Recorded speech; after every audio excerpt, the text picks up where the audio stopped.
Let's fill it in like that. Let's like color it. Okay. There we go. So let's say you're doing the outline method where you like draw your entire outline and then you start like putting in your other colors, and you've got like, let's do like one here maybe. This is like some kind of highlight or something. It's possibly like a lighter look. I don't know. And then like maybe, you know, one on the nose where you're like, oh no, I put down my colors, I can't see anything. So if you're using your template layer, if your sketch is on a layer that's marked as template, when you go to outline mode, you can still see everything, right? So the other way to do it, and this is, it only really works for like, well, it works for mostly black and white, but if you're doing colors and stuff too, it also works. Select your layer, go over like to this little, the round dot part, which is, it targets everything on the layer. Actually, it's a layer, so this is like selecting the layer in Photoshop. But no matter what you put on it, it's gonna pick it up. And then hit transparency and change your whole layer to multiply. What that's gonna do is it'll change everything on this layer so you can see through it to the sketch behind it. So you don't have to go to outline mode all the time. But as you work, you know, as you're working on it, you can actually like, you can still see what's behind everything.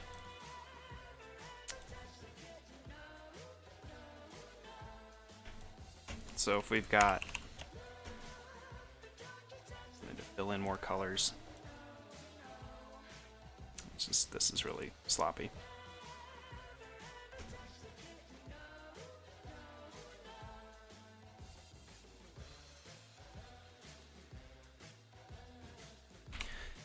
So what that does is it takes everything on the layer and multiplies it.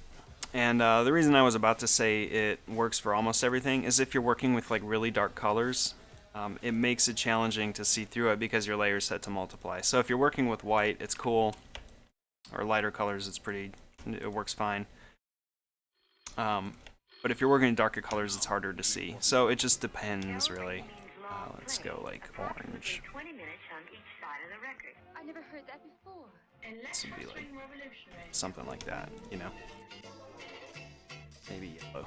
Anyway, but the cool part about doing this, if you set everything to multiply, anything you put down on that layer that's white, like if I have a box here, and I set it to white, it's essentially like erasing, you know, it just erases everything. So you can build stuff, like complicated shapes, using nothing but like, you know, just a few colors and then white to kind of knock areas out. Like if you didn't want the eye to have any fill, you fill it in with white. But you would normally do this on maybe the color layer or something.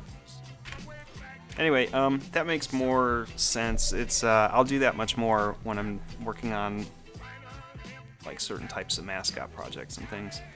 The architecture stuff it's really great on.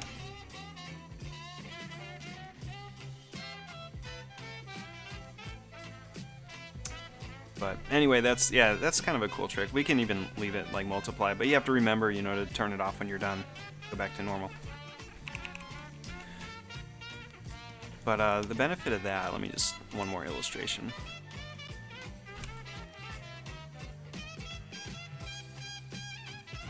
So let's say we've got, let's say you've got like three overlapping shapes or something.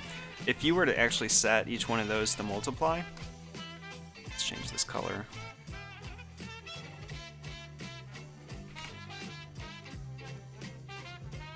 Here we go. So if you were to set those to multiply individually, what happens is wherever they overlap, you're going to see like the multiplied color, right? Let's turn those back to normal. But if you set the entire layer, like if you select this, go to the layer, and change the whole layer itself to multiply, it doesn't look like there's much of a difference until I like take these and like start putting them, if I drag them over here, you can still like see through them. They don't multiply each other, the whole layer itself multiplies on top of other stuff. So if you don't want to have like that interaction where like this color is multiplied with the thing behind it, just set the whole layer to multiply, and it helps you do things, you know, instead of that. So it makes it, it's easier. It gives you more visibility of what you're doing.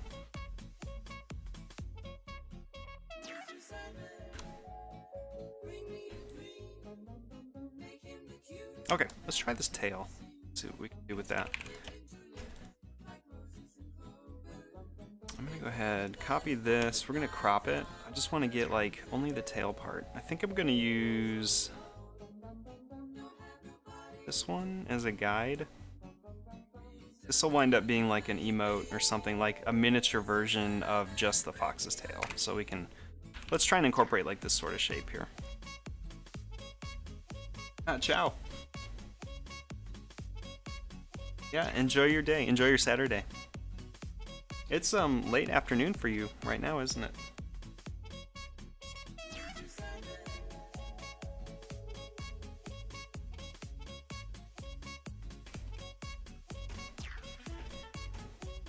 Let's see what we can do with this. Zoom it in. Yeah, and I was thinking like the tail would maybe like curve around from here and then like wind up over here, so the tip of the tail would be like one of these floofy indents. Yeah, let's see. Let's just mess around with it until we figure it out. And this is where like sketching really helps out, because you can kind of solve, like design things before you actually get an Illustrator. I find like Illustrator sort of, it's hard to like riff. I don't know, is that the right word? It's hard to like try different things if you don't exactly know what you're gonna do yet. Pencil is so much easier, at least for me. Let's just go like basic shape. You ever feel like sometimes you're fighting the tools you're trying to use? So we'll go back to lines.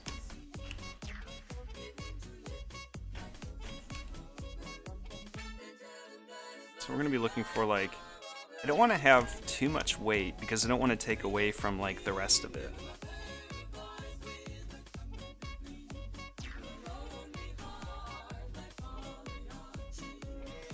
Because we have like this cool, you know, this like nice like diamond symmetry going on. So this should be, I think, downplayed just a bit.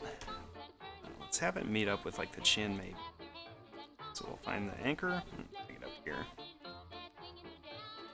When your arrow turns white, you know you're like on a point.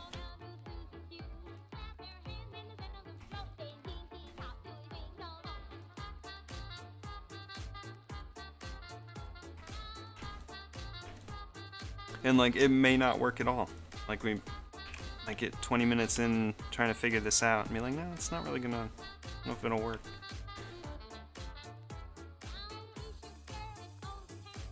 Alright, so let's see. We can let's go ahead and like add an anchor there. Add one right here where that intersects. And then we'll throw away.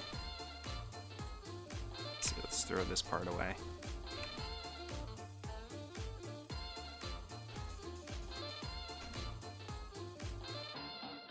Did like a curve here. Grab a line and then come up here.